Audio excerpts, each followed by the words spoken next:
Juhuhuhui. Die Isar-Schiffer privat.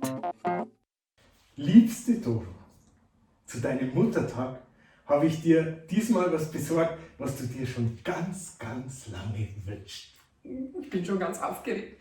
Ist es die Halsketten? Mach's halt auf.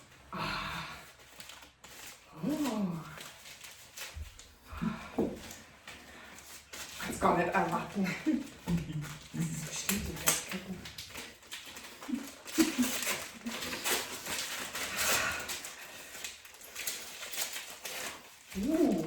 Nein! Eine Fernbedienung. Ja, eine Fernbedienung. Eine eigene Fernbedienung. Ganz für dich allein. Kann man da auch alles drücken? Ja, da kannst du alles drücken. Ja, drück einmal. Das funktioniert ja gar nicht. Na, das habe ich jetzt aber auch nicht behauptet. Juhuhuhui. Die Isar-Schiffer privat.